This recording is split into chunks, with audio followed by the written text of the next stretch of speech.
वैसे ही ग्लेड क्या है, एडजेक्टिव है, और ग्लेडली क्या हो गया, एडवर्ब हो गया। यानी मैंने इसमें क्या जोड़ दिया, एलवाई जोड़ दिया, तो क्या बन गया, एडवर्ब बन गया। इसको बेसिकली हम एडवर्ब ऑफ मैनर बोलते हैं, यानी एडवर्ब ऑफ मैनर हम इसको बोलते हैं। ठीक है, अब देखिए जनरली यही होता है, लेकिन कुछ इसके अपवाद होते हैं जहाँ से एग्जाम के अंदर क्वेश्चन आते हैं और जहाँ से क्वेश्चन आए हुए हैं उन्हीं की हम बात करते हैं। जैसे यहाँ पर देखिए माइजर क्या है, माइजर निगर्ड और कावर्ड। देखिए माइजर मीन्स होता है कंजूस, कंजूस आदमी जो होता है उसको माइजर बोलते हैं, उसको निगर्ड भी बोलते हैं हम। कावर्ड मीन्स होता है कायर, कावर्ड मीन्स क्या होता है, कायर। अब देखिए माइजर क्या है, इसमें निगर्ड क्या है और कावर्ड क्या है। जनरली हम क्या समझते हैं, इनको एडजेक्टिव समझ लेते हैं माइजर को, लेकिन माइजर क्या है, नाउन है यहाँ पर। निगर्ड भी क्या है, नाउन, और कावर्ड भी क्या है, नाउन है। और हम देखने में हमें लग रहा है कि ये एडजेक्टिव होंगे कि कंजूस हो सकता है, किसी विशेषता बता रहा हो, नहीं। माइजर क्या है, ये नाउन है, और निगर्ड भी यहाँ पर नाउन है। तो यानी कावर्ड ये क्या है, नाउन है, ये क्या है, नाउन, और ये क्या है, एडजेक्टिव। यानी नाउन से हमें अगर एडजेक्टिव बनाना तो भी उसमें हम क्या जोड़ते हैं, एलवाई जोड़ते हैं। और कावर्डली देख के हम ये समझ गए कि भाई एलवाई लग रहा है, मतलब कावर्ड एडजेक्टिव, इसमें एलवाई लग रहा है, तो क्या हो गया, एडवर्ब हो गया। तो एडवर्ब नहीं होगा, यही से क्वेश्चन एग्जाम के अंदर आते हैं, ये क्या होगा, कावर्डली होगा। और इसके किसके पहले आएगा, ये नाउन के पहले आएगा, यानी नाउन के पहले आएगा, और वो क्या दे देगा कि वर्ब के बाद दे देगा, तो वो रॉन्ग होगा। अगर देखिए मुझे इसका क्या बनाना हो, मुझे इसका अगर एडजेक्टिव ये है तो एडवर्ब क्या होगा, क्वेश्चन ये भी उठता है। तो एडवर्ब होगा इन ए कावर्ड मैनर, ये क्या होगा, एडवर्ब होगा इन ए कावर्ड मैनर, ये क्या बन जाएगा, एडवर्ब बन जाएगा। ऐसे ही निगर्ड क्या है, नाउन है, और निगर्डली क्या हो गया, एडजेक्टिव हो गया। ठीक है, और अगर मुझे इसका एडवर्ब बनाना हो तो क्या होगा, इन ए निगर्ड मैनर, इन ए निगर्ड मैनर। तो ये क्या होगा इसका, ये होगा इसका एडवर्ब होगा, इसका निगर्ड का एडवर्ब फॉर्म होगा। वैसे ही माइजर क्या है, माइजर भी इसमें क्या है, नाउन है, और माइजरली क्या होगा, कंजूस हो गया।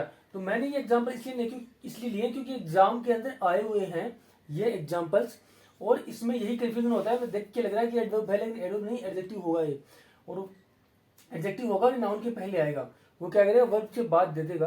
तो इसका अगर मुझे एडवर्ब फॉर्म देखना हो तो क्या होगा, इन ए माइजर मैनर, इन ए माइजर मैनर। तो ये क्या हो जाएगा, इसका एडवर्ब फॉर्म हो जाएगा। अब देखिए एग्जांपल देखते हैं। देखिए ही इज ए माइजर, तो क्या सेंटेंस सही है, ही इज ए माइजर, तो सेंटेंस रॉन्ग है, क्योंकि हमें पता चला कि माइजर नाउन है। ठीक है, तो अपने पहले क्या लेगा, आर्टिकल लेगा, ही इज ए माइजर, तो ये सेंटेंस क्या हो जाएगा, बिल्कुल सही हो जाएगा।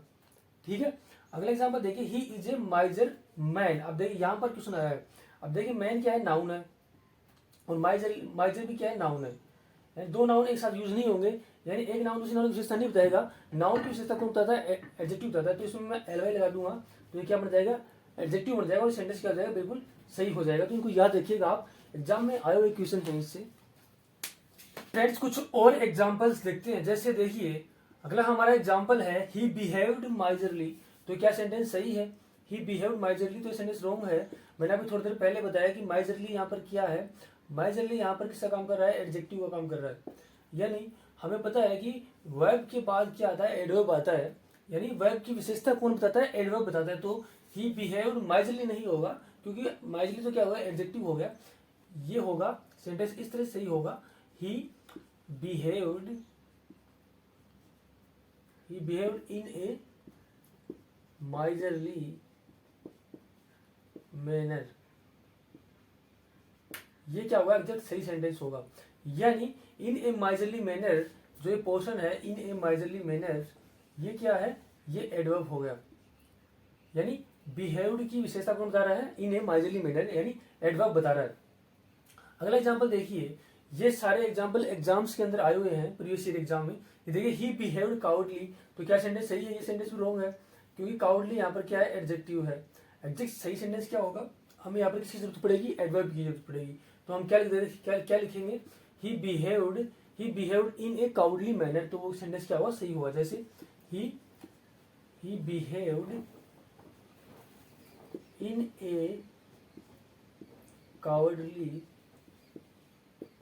मैनर, तो ये सेंटेंस क्या हो जाएगा, बिल्कुल सही सेंटेंस हो जाएगा। तो इस तरह से हमें याद रखना है, एग्जाम में अंदर आए हुए हैं, प्रीवियस एग्जाम में आए हुए एरर्स हैं ये। देखिए अगला एग्जांपल देखिए, he is a cowed man, he is a cowed man, क्या सेंटेंस सही है?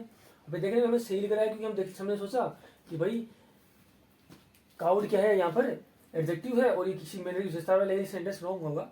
ही इज ए काउडली मैन होगा इसका सही आंसर, यानी एल वाई लग जाएगा और क्या बन जाएगा, एडजेक्टिव बन जाएगा, जो किसकी विशेषता बताएगा, नाउन की विशेषता बताएगा, मैनर की विशेषता बताएगा। अगला एग्जांपल देखिए, अगला हमारा जो वर्ड है वो हार्ड और हार्डली है। देखिए अक्सर हम कंफ्यूज हो जाते हैं, लेकिन देखिए अगर दोनों का अर्थ देखें तो दोनों का अर्थ ही अलग अलग होता है। हार्डली मीन्स होता है मुश्किल से, मुश्किल से। देखिए ये नेगेटिव वर्ड होता है, हार्डली क्या होता है, नेगेटिव वर्ड होता है, यानी इसके साथ हम नोट का यूज नहीं करते हैं हार्डली के साथ में। और हार्ड मीन्स क्या होता है, मेहनत, ठीक है। हार्ड मीन्स क्या होता है, मेहनत, जैसे ही वर्क्स हार्ड, वह कठिन परिश्रम करता है। तो देखिए दोनों क्या है, एडवर्ब हैं। अब देखिए यहाँ पर देखिए एडवर्ब किस तरह से एग्जाम में आते हैं वो देखिए, she works hardly to make both end meet, she works hardly to make both end meets, यानी क्या बोल रहा है, शी वर्क्स हार्डली, वह बहुत ही मुश्किल से काम करती है अपनी, बोथ एंड मीट्स क्या है, यहाँ पर इडियम है जिसका अर्थ होता है आवश्यकताओं की पूर्ति करना, ठीक है। तो यहाँ पर हार्डली ना होकर क्या यूज होगा, हार्ड यूज होगा, hard. She works hard to make both end meets, यानी वह कठिन परिश्रम करती है अपनी आवश्यकताओं की पूर्ति के लिए। अगला एग्जांपल देखिए, she hardly does any work, यानी वो मुश्किल से कुछ काम करती है। तो यहाँ पर हार्डली एडवर्ब है, मुश्किल से कर दे रहा है, कौन सा किसका दे रहा है, मुश्किल से। और हार्डली याद रखिएगा हमेशा, जो मुख्य वर्ब के पहले मुख्य वर्ब और जो मैन वर्ब उसके पहले यूज होगा। तो यहाँ पर मैन वर्ब यही है, इसलिए इसके पहले यूज हो रहा है। अगर इसके पहले इजारा मूव होता और बाद में मैन वर्ब होता तो उसके बीच में यूज होता हार्डली। तो सेंटेंस बिल्कुल सही है।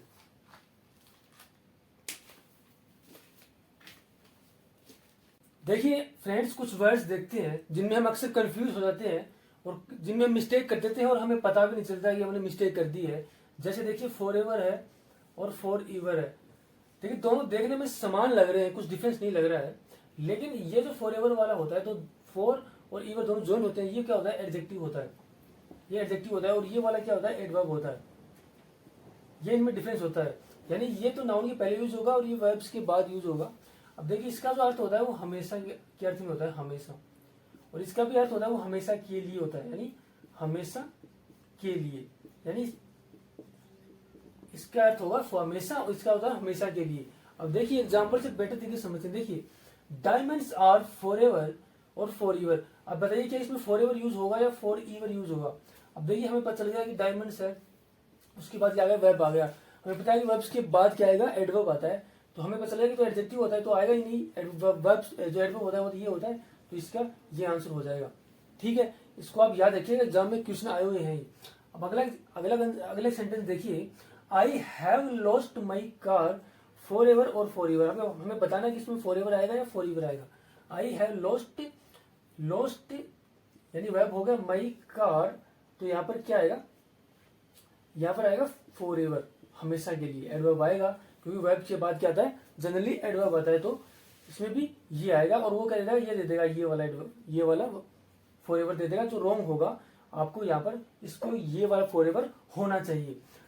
अगला जो हमारा वर्ड है वो समटाइम्स है और समटाइम्स। अब देखिए दोनों में सिर्फ डिफरेंस एस का है, इसमें समटाइम्स है और ये समटाइम है।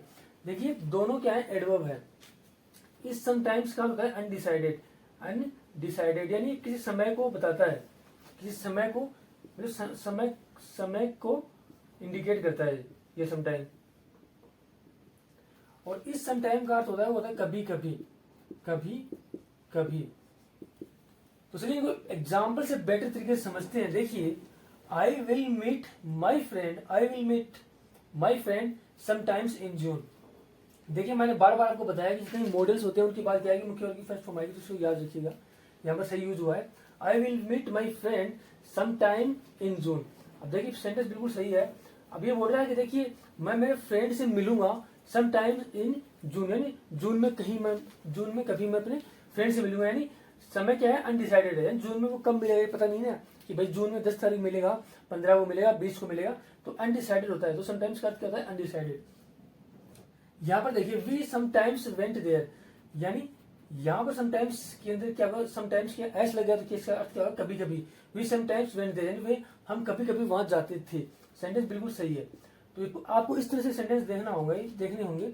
अगला देखिए समटाइम्स वी गो देयर, यानी इसमें हमने क्या किया? समटाइम्स को पहले यूज कर लिया तो भी सेंटेंस बिल्कुल सही होगा, यानी इसको बाद में यूज करोगे, पहले यूज करो, कोई दिक्कत नहीं होगी। समटाइम्स वी गो देयर, कभी कभी हम वहां जाते हैं, बिल्कुल सही सेंटेंस है। तो देखिए फ्रेंड्स, अगला जो हमारा एडवर्ब है वो है स्पेशली और स्पेशली। ठीक है, देखने में दोनों सेम लग रहे हैं, डिफरेंस सिर्फ इतना है कि इसमें ई एक्स्ट्रा ऐड है, वो स्पेशली हो गया। अब दोनों क्या है? दोनों एडवर्ब है, यानी ये भी क्या है? एडवर्ब है और ये भी एडवर्ब है। इस स्पेशली का अर्थ होता है किसी खास मैनर से, किसी खास मैनर से, और इसका अर्थ होता है किसी पर्टिकुलर के लिए, किसी पर्टिकुलर, किसी पर्टिकुलर के लिए। यानी इस एग्जाम्पल से इनको बेटर तरीके से देखते हैं। देखिए this is a good exercise specially for elderly people, यानी वो ये बोल रहा है कि ये एक अच्छी एक्सरसाइज है खास करके उन लोगों के लिए जो एज में बड़े लोग हैं, यानी बड़े बुजुर्ग हैं, उनके लिए अच्छी एक्सरसाइज है। तो किसकी बात कर रहा है? किसी खास मेहनत की बात कर रहा है, तो यहाँ पर हम स्पेशली का यूज करेंगे, न कि स्पेशली का। ठीक है, एक चीज याद रखिएगा कि स्पेशली के बाद क्या है? फॉर परिपोजिशन का यूज होगा हमेशा। अगला एग्जांपल देखिए, he gifted that specially design greeting card, यानी उसने जो स्पेशली यानी किसी पर्टिकुलर तरीके से बनाए हुए जो स्पेशल कार्ड थे, डिजाइन के कार्ड थे, वो उसने क्या किए? उसने गिफ्ट किए। He gifted that specially design greeting card, यानी किसी पर्टिकुलर पर्सन को उसने क्या किया? वो डिजाइन स्पेशली ग्रीटिंग कार्ड और गिफ्ट किए। तो इसलिए हमने यहाँ पर किसका यूज किया? स्पेशली का यूज किया। अब देखिए परिपोजिशन, देखिए एडवर्ब के पहले, यानी एडवर्ब के पहले परिपोजिशन का यूज नहीं करते हैं, यानी परिपोजिशन का यूज हम नहीं करते हैं एडवर्ब के पहले। ठीक है, यानी परिपोजिशन एडवर्ब का यूज हम एक साथ नहीं करते हैं जनरली। अब एग्जांपल देखिए, ही केम ऑन यस्टरडे। अब हमें पता चल गया कि भाई ये क्या सब्जेक्ट है, वर्ब है, उसके बाद ये क्या हो गया? एडवर्ब हो गया। अब इसके पहले ऑन प्रीपोजिशन यूज हो रहा है, जो गलत होगा, यानी एडवर्ब के पहले हम प्रीपोजिशन का यूज नहीं करते हैं, तो हम यहाँ से ऑन प्रीपोजिशन को हटा देंगे, सेंटेंस हो जाएगा ही केम यस्टरडे। ठीक है, अगला एग्जांपल देखिए, my friend has live in abroad for 10 years, यानी मेरा जो दोस्त है वो अब्रॉड में रह रहा है 10 साल से। अब देखिए अब्रॉड यहाँ पर क्या है? एडवर्ब है, उसके पहले हम प्रीपोजिशन इन का यूज करें जो रॉन्ग होगा। यानी जनरली क्या होता है कि एडवर्ब के पहले हम प्रीपोजिशन का यूज नहीं करते, यानी एडवर्ब और प्रीपोजिशन का यूज हम साथ में नहीं करते हैं।